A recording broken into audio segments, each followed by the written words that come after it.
The very important part of reactions of alcohols is iodoform test. It is a very important part. Basically ये reaction तो है ही, it is also a test जो हम laboratory में use करते हैं किसी ग्रुप की प्रेजेंस को डिटरमाइन करने के लिए. इन जनरल ये आयोडोफॉर्म ना होके ये हेलोफॉर्म होता है. हेलोफॉर्म और उसकी जनरल फॉर्म है आयोडोफॉर्म. जैसे हेलोफॉर्म को हम क्लोरोफॉर्म में भी यूज़ कर सकते हैं. क्लोरोफॉर्म भी एक हेलोफॉर्म का पार्ट होगा. ब्रोमोफॉर्म और इसी तरह से iodoform. The most common one is this iodoform.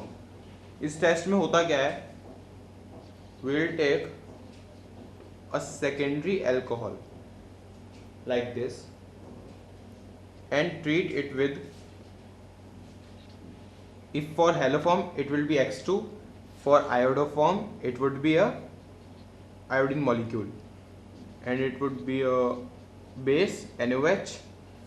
now जो प्रोडक्ट होगा, प्रोडक्ट क्या होगा, प्रोडक्ट में इसकी ऑक्सीडेशन हो जाती है और एक स्टेप डाउन भी होता है. किस तरह से, लाइक दिस, प्लस CH3 और CHI3. ऑलराइट. तो बेसिकली इस रिएक्शन में हुआ क्या है कि we had taken earlier secondary alcohol which had a methyl group with it. ठीक है, इट इज़ इम्पॉर्टेंट कि इसमें मिथाइल ग्रुप हो. ऐसा पॉसिबल नहीं है कि इसके साथ एक और कार्बन जुड़ा हुआ हो, उसमें उस केस में रिएक्शन विल नॉट अकर.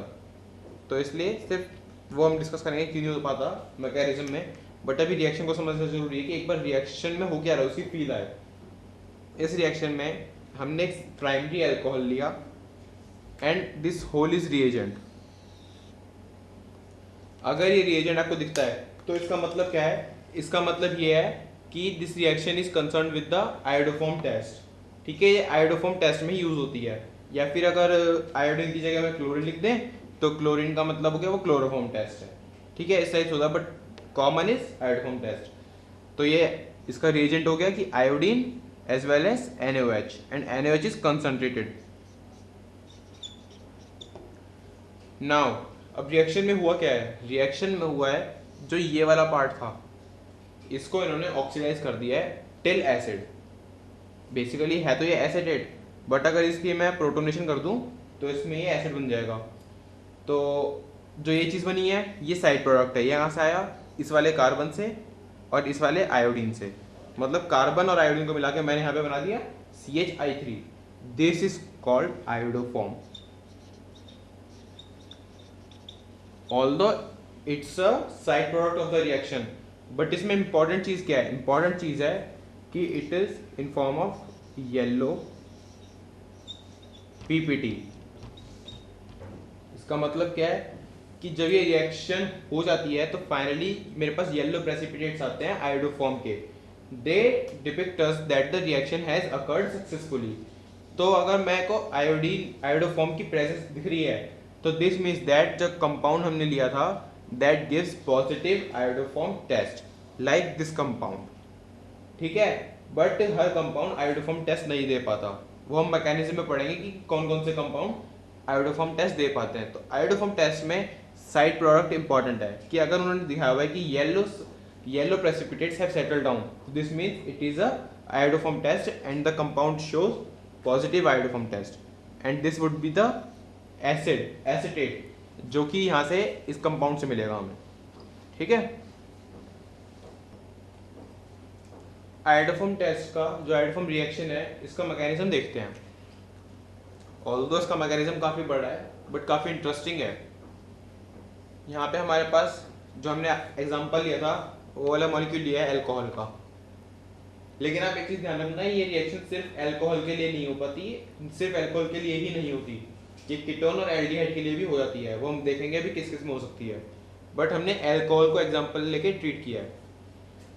यहाँ पे पहला रिएजेंट जो रिएक्ट करेगा that would be OI minus. OI minus का सोर्स क्या है, OI माइनस आ कहाँ से रहा है, ये आ रहा है हमारे पास NaOH और आयोडीन के मिक्सचर से. ठीक है, इन दोनों के मिक्सचर से मेरे पास आता है OI माइनस. OI माइनस यहाँ पे OI माइनस आता है, इसके साथ साथ OH माइनस आता है.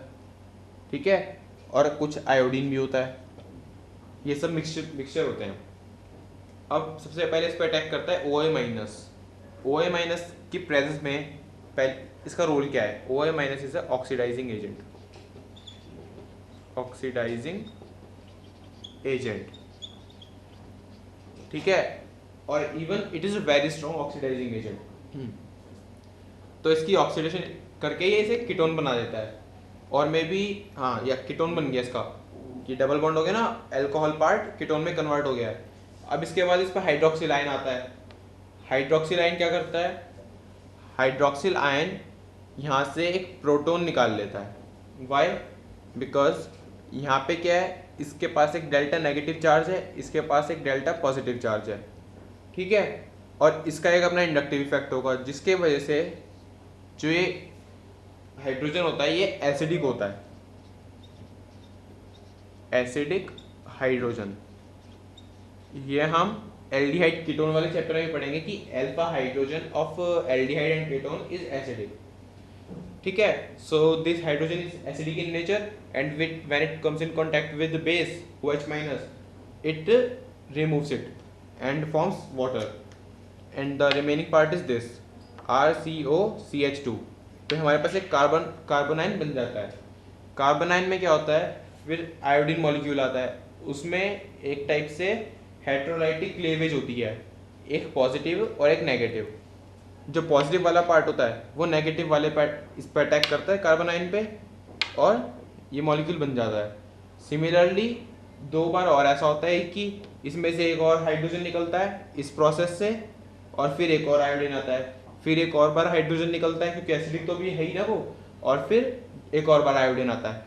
फाइनली तीनों हाइड्रोजन हटके तीनों आयोडीन उसे रिप्लेस कर देते हैं, ठीक है। उसके बाद एक और बार हाइड्रोक्सिल ग्रुप की बारी आती है। उससे क्या होता है, हाइड्रोक्सिल ग्रुप इस पे अटैक करता है। किस पे? क्योंकि इस पे डेल्टा नेगेटिव, इस पे डेल्टा पॉजिटिव चार्ज है, तो अब हाइड्रोक्सिल ग्रुप क्या है, इस पे अटैक करता है कार्बन पे जिस पे डेल्टा पॉजिटिव चार्ज है। उससे क्या फॉर्मेशन होती है, यहाँ पे OH बन गया, और ये वाला ये वाला बॉन्ड टूट के O माइनस हो जाता है। नेक्स्ट स्टेप में क्या करते हैं हम लोग, ये वाला बॉन्ड रिस्टोर करके इस वाले बॉन्ड को ब्रेक कर देते हैं ताकि CI3 जो रेडिकल है वो सेपरेट आउट हो जाए। तो CI3 माइनस का रेडिकल सेपरेट आउट हो जाता है, और साथ में मेरे पास एक एसिड क्रिएट होती है, ठीक है। अब मेरे पास एसिड और ये है। फाइनल प्रोडक्ट तक पहुंचने के लिए मुझे क्या करना होता है, जो एसिड में हाइड्रोजन वाला पार्ट है, एसिडिक हाइड्रोजन है ना यहाँ पे, ये एसिडिक हाइड्रोजन को यहाँ से निकाल के इसमें डाल देता हूँ। This is called proton exchange. तो प्रोटोन एक्सचेंज में क्या होता है, ये CH2 बन जाता है which is chloroform, yellow precipitate, and finally ये एसिटेट, और इसको बचे कुचे को बेचारा Na मिल जाएगा, सोडियम आयन मिलेगा से, और क्या बन जाएगा RCONA लाइक दिस। तो हमारे पास सोडियम एसिटेट क्रिएट हो जाता है। तो ये हुआ इसका मैकेनिज्म। तो इसके मैकेनिज्म में इंपॉर्टेंट चीज़ें क्या थी, इसकी ऑक्सीडेशन, ऑक्सीडेशन के बाद तीनों एसिडिक हाइड्रोजन्स को आयोडीन से रिप्लेस करना, और फाइनली यहाँ पे हाइड्रोजन को इस कार्बन पे अटैक करना। उससे क्या हुआ, उससे यहाँ पे OH आ गया, और ये लिविंग ग्रुप बन गया CI3। It is a good leaving group. Leaving group हटा यहाँ से, एसिड क्रिएट हुई, और एसिड में से हाइड्रोजन निकल के प्रोटॉन निकल के इसमें लग गया, तो यहाँ पे क्लोरोफॉर्म और यहाँ पे एसिटेट क्रिएट हो गया है। अब इस रिएक्शन को और मैं फर्दर करना चाहूँ तो एसिडिफाई कर सकता हूँ, इस मिक्सचर को, रिएक्शन मिक्सचर को एसिडिफाई कर देता हूँ, तो इसमें मेरे पास फाइनली एसिड क्रिएट हो जाती है, ठीक है, क्योंकि इसमें Na को रिप्लेस कर देता है प्रोटोन, तो यहाँ पे मेरे पास एसिड क्रिएट हो जाती है। अब हम जैसे कि पहले डिस्कस कर रहे थे कि सारी चीज़ें आयोडोफॉर्म टेस्ट नहीं देती हैं, कुछ ही कंपाउंड्स होते हैं जो पॉजिटिव आयोडोफॉर्म टेस्ट दे पाते हैं। तो वो फैमिलीज कौन कौन सी हो पाती हैं, तो अगर अल्कोहल फैमिली की बात करें तो इसमें प्राइमरी अल्कोहल और सेकेंडरी अल्कोहल ये टेस्ट दे पाते हैं। प्राइमरी में CCOH, ठीक है, the only primary alcohol that gives the iodoform test. Secondary की बात करें तो इसमें ये तो पहले बात हो चुकी है, खैर यहाँ पे कुछ इस टाइप का अल्कोहल होना चाहिए, इसका जनरल केस क्या होगा, RCCOH। इसका जनरल केस ये है, it is a secondary alcohol in which the beta one of the beta carbon is the methyl group. ठीक है, तो इसमें मेन नेसेसिटी क्या है कि एक चीज मिथाइल ग्रुप होनी चाहिए। यहाँ पे आर आप कुछ भी हो, कुछ भी का मतलब आर में be phenyl, may be butyl, may be anything, any alkyl, any aryl, any phenyl, any group, but यहाँ पे जरूरी है कि एक ग्रुप मिथाइल जरूर हो। ठीक है, अब एल्डिहाइड की बात करते हैं। एल्डिहाइड भी सारे रिएक्शन नहीं दे पाते, only one aldehyde gives this reaction, that aldehyde is CH3COH। it is the only one aldehyde that gives this reaction. Except this, none of the aldehyde gives the iodoform test. Apart from these alcohol and aldehyde family, ketones also give positive iodoform test. अब ketones को check करेंगे कि ketones कौन कौन से हैं। भाई सारे कीटोन्स तो देंगे नहीं टेस्ट। देखो जनरल फॉर्मूला अगर मैं आपको बताऊं of ketones that give positive iodoform test would be like this. क्या मतलब है इसका, मिथाइल कीटोन। जैसे हमने कहा था कि अगर सेकेंडरी अल्कोहल है तो उसमें वो मिथाइल होना चाहिए, उसका एक जो पार्ट है एक कार्बन से जुड़ा हुआ। सिमिलरली यहाँ पे एक कीटोन अगर है तो कीटोन में भी एक जो उसका एल्काइल ग्रुप है दैट मस्ट बी मिथाइल। दूसरा आर कुछ भी हो, आर में भी लाइक CH3 मिथाइल है तो बेस्ट है, फिर तो कोई दिक्कत ही नहीं है। बट अगर मिथाइल नहीं है तो भी चलेगा। PH अगर फिनाइल है then also it gives iodoform test। इससे भी अच्छा खासा iodoform test मिलता है हमें। मतलब बेसिकली कुछ नहीं है, हमें ऐसा चाहिए, ऐसा ग्रुप चाहिए, तो आपको सही में आ गया होगा कि जिसमें कुछ इस टाइप की चीजें हों लाइक दिस। ये ग्रुप उसमें प्रेजेंट होना चाहिए जैसे केटोन में हो गया। लेकिन इस चीज को आप do not confuse with the misconception. What, कैसी मिसकंसेप्शन? वो ये है कि भाई आप इसमें ऐसा नहीं कह सकते कि ये ग्रुप तो एसिड में भी होता है, CH3COOH। ठीक है, तो please do not confuse this group with this. Why? Because this is acid and it does not give positive iodoform test, it gives negative iodoform test. मतलब इसमें हमें प्रेसिपिटेट नहीं मिल पाते हैं। ठीक है, तो मतलब हमें एसिड की कोई भी फैमिली, इससे हमें iodoform टेस्ट नहीं मिलेगा। हम कह सकते हैं acid and acid family does not give iodoform test. ठीक है, इससे हमें पता चलता है कि एसिड और एसिड फैमिली से कहीं iodoform टेस्ट नहीं मिलता है। एसिड फैमिली में कौन कौन से मेंबर आ सकते हैं, लाइक दिस।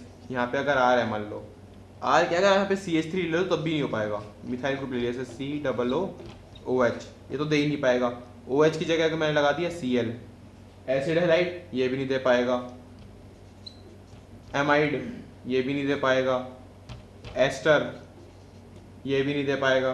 तो इसलिए हम कहते हैं कि एसिड या एसिड फैमिली का कोई ग्रुप iodoform टेस्ट नहीं दे पाता, ओनली कीटोन्स जिसमें ये ग्रुप प्रेजेंट हो।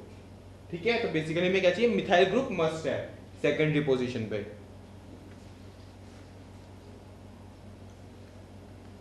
एग्जांपल नंबर 9 पार्ट ए देखेंगे। इसमें हमें एक स्ट्रक्चर गिवन है, एक ऑर्गेनिक कंपाउंड गिवन है, इसकी प्रेजेंस बेस में है, तो इसकी रिएक्शन बतानी है बायो मैकेनिज्म। देखो ये एज सच तो ये कोई रिएक्शन है नहीं, कोई बहुत इंपॉर्टेंट रिएक्शन है नहीं, बट इंपॉर्टेंट क्या है इसमें, फीलिंग, कि इसमें आपको फीलिंग होनी चाहिए एक तो सबस्ट्रेट की, प्लस आपको पता होना चाहिए कि इस कंडीशन में इस सबस्ट्रेट या फिर इस रिएजेंट के साथ क्या होता है।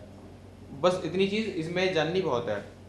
देखते हैं ऐसे यहाँ पे, पहले तो देखिए इस 18 का रोल क्या है, कि ऑक्सीजन के नीचे उन्होंने 18 लिखा हुआ है, इसका रोल क्या है?